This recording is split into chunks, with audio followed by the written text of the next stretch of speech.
Na aula de hoje vamos discutir o mesmo problema da aula passada, calcular autovalores e autovetores, porém agora vamos generalizar a resolução desse problema falando do polinômio característico. Muito bem, seja t de R2 em R2 um operador linear cuja matriz na base canônica é essa matriz que aqui está. Como a transformação é de R2 em R2, a matriz canônica é quadrada de ordem 2, e aí eu escrevi uma matriz genérica.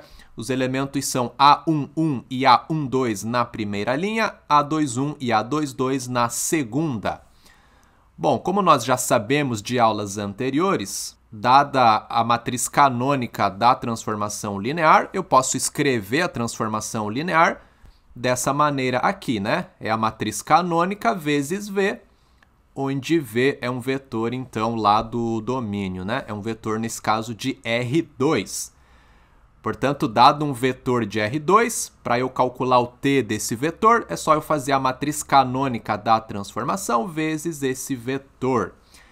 Note que nessa escrita, o vetor V deve ser representado por uma matriz coluna de duas linhas, beleza? Então, aqui para a gente, V será uma matriz coluna com duas linhas. Na primeira linha vai a primeira entrada do vetor, que é o x, e na segunda linha, a segunda entrada do vetor, que é o y. Beleza. Se V é um autovetor, o que acontece? Existe um número real lambda, tal que lambda vezes V resulta t de V. Portanto, a matriz canônica da transformação vezes V vai ser igual a lambda V. Muito bem, a partir dessa igualdade, o que eu vou fazer? Primeiramente, eu vou escrever t vezes V menos lambda V igual a zero, certo? Só passei o lambda V para o primeiro lado da igualdade. E na sequência, eu vou fazer lambda V vezes a matriz identidade. Esse I é a matriz identidade, tá? Lembre que no estudo de matrizes, a matriz identidade é a unidade. Ou seja, seria o equivalente ao número 1, quando a gente fala de números reais, né? Quando eu multiplico qualquer número pelo 1, resulta esse próprio número. É o elemento neutro da multiplicação, né? Quando falamos de matrizes, esse elemento neutro é então a matriz identidade. Beleza. Então, temos t vezes V menos lambda e V igual a zero. Continuando, nós podemos escrever t menos lambda i, tudo isso vezes V, certo? Bom, aqui a gente volta e faz as substituições. Então, o que está dentro de colchetes multiplicando o vetor V, a gente pode juntar, né? Com isso, temos na primeira linha, primeira coluna, A11 menos lambda, tranquilo? Porque menos lambda vezes 1 dá menos lambda. E aí, operando os elementos correspondentes, né? Primeira linha, primeira coluna, fica A11 menos lambda. Beleza. Na primeira linha, segunda coluna, note que menos lambda vezes zero dá zero. Portanto, é A12 menos zero, fica o próprio A12. E lá na segunda linha, na primeira coluna, vai acontecer o seguinte, A21 menos lambda zero, de novo vai dar zero ali, fica o próprio A21. E na segunda linha, segunda coluna, A22 menos lambda vezes 1, A22 menos lambda. Ok, portanto, essa subtração de matrizes ali resultou essa matriz vezes xy, que é igual a 0, 0. Bom, nesse momento, o que acontece é que nós temos um sistema linear escrito na forma de matrizes, né? Muito bem, e é um sistema que é homogêneo, certo? Porque depois da igualdade, temos ali o vetor nulo, né? O 0, 0. Bom, esse sistema, ele sempre vai ter solução, né? Pelo menos a solução trivial ele sempre apresenta, Mas note o seguinte, a gente não está interessado na solução trivial aqui. O que é a solução trivial, né? Quando x e y valem zero. Por quê? Porque lá da definição de autovalores e autovetores, né, a gente viu que o vetor v não pode ser nulo. Então, eu não posso ter x e y igual a zero. Então, o que acontece? Para que esse sistema apresente soluções além da trivial, o determinante de t menos lambda i, que é essa matriz que está multiplicando o vetor v aqui, esse determinante tem que ser igual a zero. Note que é o determinante da matriz dos coeficientes das incógnitas do sistema linear, né? Se eu desenvolvesse essa multiplicação de matrizes que está no primeiro lado da igualdade, eu ia obter duas equações com duas incógnitas x e y. Então, essa matriz traz os coeficientes dessas incógnitas. E aí, esse determinante tem que ser igual a zero. Ok? Esse determinante aqui é, então, o chamado polinômio característico. Ao resolver esse determinante, nós vamos obter um polinômio, nesse caso de grau 2, porque a matriz é quadrada de ordem 2. Se fosse uma matriz quadrada de ordem 3, no caso de uma transformação linear de R3 em R3, geraria um polinômio do terceiro grau. E igualando esse polinômio a zero, aí a gente tem a equação característica. Então, na prática, resumindo, o que a gente vai ter que fazer para obter os autovalores e posteriormente os autovetores é calcular o determinante dessa matriz canônica da transformação menos lambda i, e aí igualar esse determinante a zero.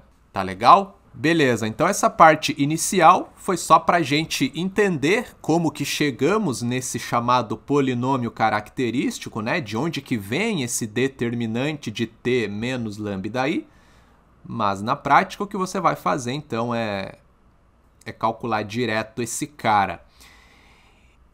E note o seguinte, essa matriz t menos lambda i, ela é uma matriz tal que a diagonal secundária é a própria diagonal secundária da matriz canônica. Veja que ficou os mesmos elementos, né? A1, 2 ali na primeira linha, segunda coluna, e A2, 1 na segunda linha, primeira coluna. Já na diagonal principal, o que eu fiz na prática, né, foi simplesmente pegar cada elemento da matriz canônica menos lambda. Então ficou A1, 1 menos lambda, e lá na segunda linha, segunda coluna, A2, 2 menos lambda. Então, pega cada elemento da diagonal principal, subtrai lambda e conserva a diagonal secundária. Bom, para observar tudo isso na prática, vamos fazer um exemplo. Determine os autovalores e autovetores da transformação t de R2 em R2, dada por t de xy igual a 4x mais 5y, 2x mais y. Bom, a primeira coisa que devemos fazer é determinar a matriz canônica da transformação, certo? Já vimos isso em aulas anteriores, né? Vocês devem saber. A primeira coluna da matriz canônica corresponde ao valor da transformação linear para o primeiro vetor da base canônica, né? T de 1, 0 vai dar a primeira coluna. Só que na prática a gente sabe que basta pegar os coeficientes de x na ordem, né? Então, primeira coluna é 4 e 2. E aí na segunda coluna pegamos os coeficientes de y, 5 e 1, que correspondem ao valor da transformação linear no segundo vetor da base canônica, que é o vetor 0, 1. Beleza, a matriz canônica vezes a matriz coluna de duas linhas cujos elementos são x e y é a nossa transformação, né? A gente pode escrever a transformação dessa forma, então isso aqui é igual a t de xy. Muito bem, de acordo com o que acabamos de ver, temos que calcular o determinante da matriz, que será obtida a partir da matriz canônica da transformação, conservando a diagonal secundária e subtraindo de cada elemento da diagonal principal, lambda, certo? Portanto, na diagonal principal vai ficar 4 menos lambda e 1 menos lambda. E na diagonal secundária, temos 2 e 5. 2 é o elemento da segunda linha, primeira coluna. 5 é o elemento da primeira linha, segunda coluna. Muito bem, e esse determinante deve ser igual a 0. Calcular determinante de segunda ordem é muito fácil. Produto dos elementos da diagonal principal menos produto dos elementos da diagonal secundária, ou seja, 4 menos lambda vezes 1 menos lambda menos 2 vezes 5. Isso aqui tem que ser igual a 0, certo? Esse polinômio que vai aparecer no primeiro lado da igualdade é o que a gente chama de polinômio característico, tá? E essa equação, quando igualamos o polinômio a 0, aí seria a equação característica. Muito bem, desenvolvendo a multiplicação, 4 vezes 1, 4. 4 vezes menos lambda, menos 4 lambda. Menos lambda vezes 1, menos lambda. E menos lambda vezes menos lambda, mais lambda ao quadrado. Polinômio de segundo grau. Menos 2 vezes 5, menos 10. Tudo isso é igual a 0. Ok. Menos 4 lambda menos lambda é menos 5 lambda. Portanto, lambda ao quadrado menos 5 lambda. 4 menos 10 menos 6 tem que ser igual a 0. Obtemos uma equação do segundo grau. Resolvendo essa equação, temos que lambda vai ser igual a menos 1 ou 6, né? Porque aí a soma fica 5 e o produto menos 6. Então, esses são os autovalores. Lambda igual a menos 1 ou lambda igual a 6. Beleza, para cada autovalor, devemos encontrar os autovetores correspondentes, né? E para isso, devemos retornar lá naquele sistema linear, né? Que é o seguinte. Você pega a matriz a qual nós calculamos o determinante antes, então 4 menos lambda, 5 na primeira linha, 2 e 1 menos lambda na segunda. Essa matriz vezes o nosso vetor xy igual a 0, 0, né? Ao vetor 0, 0, que aqui é a matriz coluna de duas linhas, 0, 0. Certo? Então, essa equação a gente observou ela anteriormente, né? E aí, é só substituir, então, os autovalores e resolver o sistema correspondente, tá? Por exemplo, vamos fazer primeiro para lambda igual a menos 1. Nesse caso, trocando lambda por menos 1, obtemos 4 menos menos 1, 4 mais 1, que dá 5. 5 e 5 na primeira linha. E na segunda coluna, 2 e 1 menos lambda, 1 menos menos 1, 1 mais 1, que dá 2. Muito bem.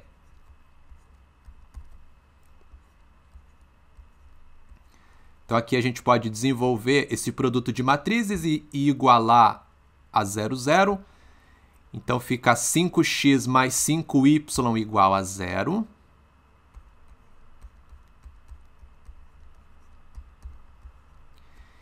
E a segunda equação nos fornece 2x mais 2y igual a 0. Bom, isso aqui vai dar sempre um sistema possível e indeterminado. a gente sempre vai ter, né, um sistema homogêneo que será SPI. Vai ter infinitas soluções além da trivial. E aí você precisa obter essas infinitas soluções, né? E como que a gente faz isso? É só escolher uma das incógnitas para ser a chamada variável livre e escrever a outra em função dessa variável livre. Note que as duas equações do sistema são, na verdade, a mesma. Se nós tentarmos multiplicar as equações ali por constantes para cancelar incógnitas quando somar, a gente vai obter 0x mais 0y igual a 0. Ao tentar zerar uma incógnita, vai zerar a outra. São equações múltiplas. Então, você escolhe uma das duas.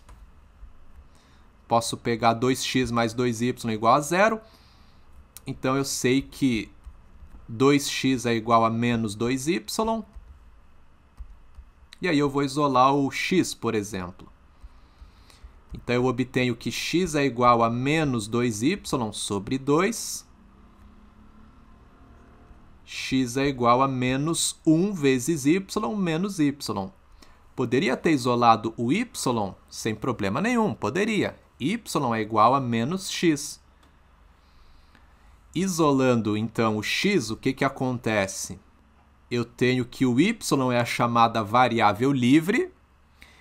Então, eu posso dar qualquer valor para o y, qualquer valor real, desde que não seja zero, né? E aí, para obter o x, eu faço menos y. Por isso que o y não pode ser zero, porque se ele for zero, x também é zero e a gente teria o vetor nulo, né? Então, aqui o alto vetor associado ao alto valor menos 1 seria qual? São todos os vetores de R2, né? Todos os pares ordenados da forma menos y, y. O y é o próprio y, pode ser qualquer número real. E aí o x está em função do y, ou seja, eu troco o x por menos y. Menos y com y real não nulo. Maravilha! E para obter o outro alto vetor associado ao alto valor 6, fazemos a mesma coisa, só que vamos trocar o lambda por 6. Bom, se lambda for igual a 6, na primeira linha, primeira coluna, vai ficar 4 menos 6, que é menos 2. Primeira linha, menos 2, 5. E na segunda linha, 2 e 1 menos lambda, 1 menos 6, menos 5. Fazendo a multiplicação, na primeira equação, vamos obter menos 2x mais 5y igual a 0. E na segunda equação, 2x menos 5y igual a 0. Olha só o que eu comentei antes. Se tentarmos zerar uma incógnita, automaticamente zera a outra, né? Nesse caso, está bem fácil de enxergar isso, porque é só eu, de fato, somar as equações. Eu teria 0x mais 0y igual a 0. Então, caracteriza um sistema possível e indeterminado, infinitas soluções. E para eu achar um modelo dessas infinitas soluções, é só eu pegar uma das equações ali e escrever, né, uma incógnita em função da outra, isolar uma das incógnitas. Podemos pegar a segunda equação, então 2x menos 5y é igual a 0, 2x é igual a 5y, e dessa maneira o x é 5y sobre 2. Muito bem. Não dá para dividir o 5 para 2, vou deixar desse jeito mesmo. Então, qual que é o alto vetor? Note que, de novo, escrevemos o x em função do y, então o y é a chamada variável livre. Y vai ser o próprio y e o x é 5y sobre 2. Então, todo vetor da forma 5y sobre 2y com y diferente de 0 y real diferente de zero é um autovetor associado ao alto valor 6. E para terminar, só uma observação. Até agora nós falamos sempre de autovalores e autovetores associados a transformações lineares, né? Porém, a gente pode também falar de autovalores e autovetores associados a matrizes quadradas, justamente porque a gente pode enxergar essas matrizes como sendo matrizes canônicas de transformações lineares, tá? Então, se for pedido para você determinar autovalores e autovetores de uma matriz quadrada, você vai fazer exatamente a mesma coisa que nós fizemos aqui, considerando essas matrizes quadradas, as matrizes quadradas correspondentes, né, às matrizes canônicas de transformações lineares, tá legal? Por enquanto é isso, até a nossa próxima aula, tchau!